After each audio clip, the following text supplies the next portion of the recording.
Hi, everybody. If you are 40 years of age or older, talk to your doctor, schedule a colonoscopy, and you may live long enough to grow plants like this. These are three 21-year-old White Widow clones trained out with my trainers that I am trying to get produced and out to all of you. And this is the results.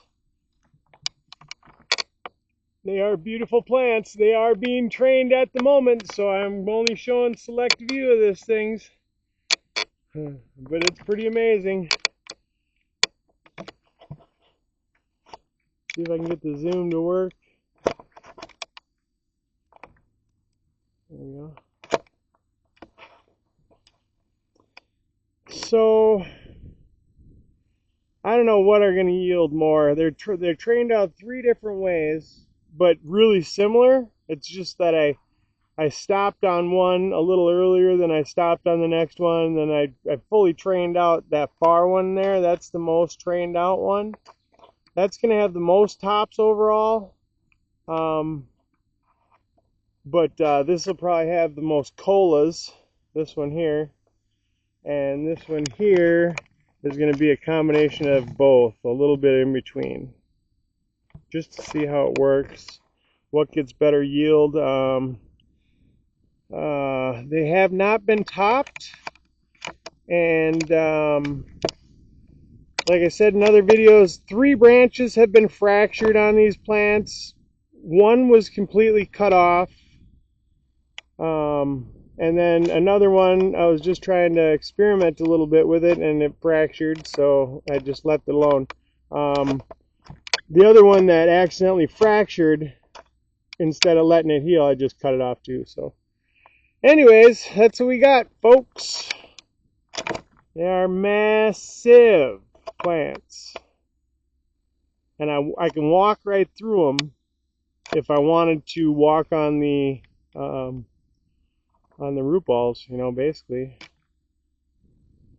2 of them do have branches tied down. The one sitting next to me right here has a branch tied down, and that far one over there has a branch tied down, just because the prevailing winds want to flop it right over, but it's just one branch off of the main stem. The main stem has been laid completely down, and the apical dominant node or top is actually lower on every plant than any of the other nodes.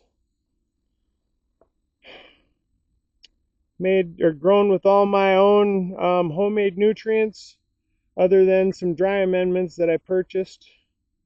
It was fermented plant extracts, fermented plant juices, and compost teas, nightcrawler castings. I dug up some in this mound here.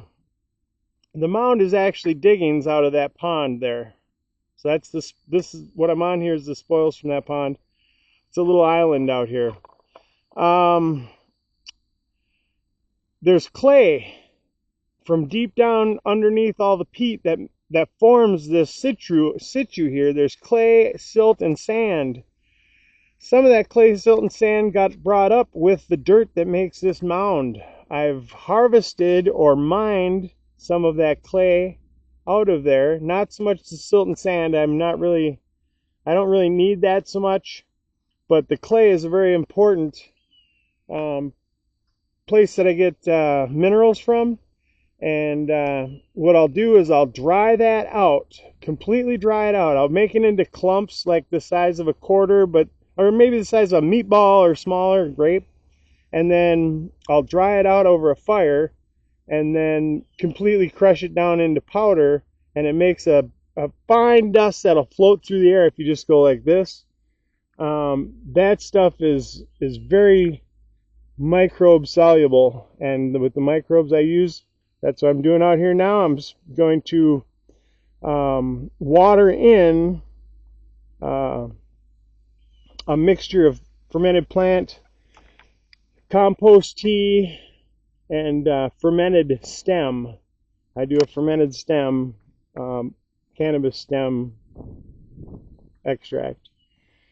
But with the microbes that I get from the fermented plant, or fermented, well, all of the stuff, but the activated aerated compost tea mostly, that's going to solubilize all the stuff that I'm putting on here, and or that I have put on here in the past. This is a weekly regiment, pretty much. And then the activated aerated compost tea also goes fuller, twice a week probably.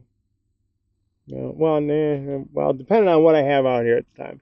Anyways, yeah, so I'm going to sprinkle out some of my clay dust, and then I'm going to water in some of my liquid nutrients. And I started, because these girls haven't been watered in a couple of days, I started by pre-moistening the spots where I'm going to be hitting them with the nutrients today. So after I'm done, I will also give them another shot of the pond water that I use to water them, and that'll be good for a while. Magnesium sulfate sprays every 3 or 4 days, ends up being twice a week.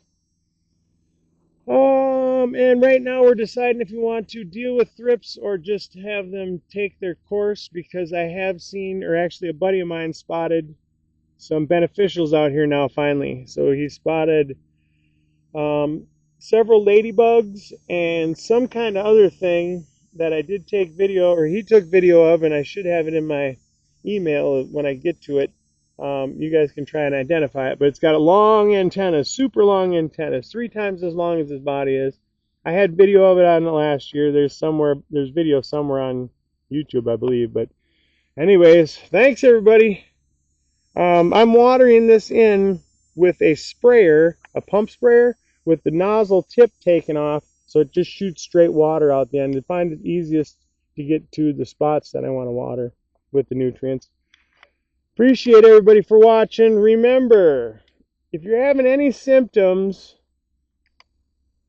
you know what I mean, gut pain, bleeding, whatever, irregular bowel movements, stuff like that, call your doctor and at least get checked out. People are getting this crap freaking earlier and earlier, and women, you are not freaking safe from this stuff. I just met 2 women in particular that got it when they were 36 years old. They had stage 3.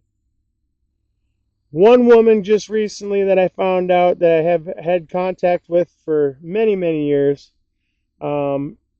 just found out she is stage 4, people. So, goddamn, get checked out. And the one woman wasn't having any freaking symptoms either. The first woman I talked to, it just happened to be her mother died from it, so she was getting checkups, and they found it on her. So, bam, you guys got to get checked out, especially if you have symptoms or family history.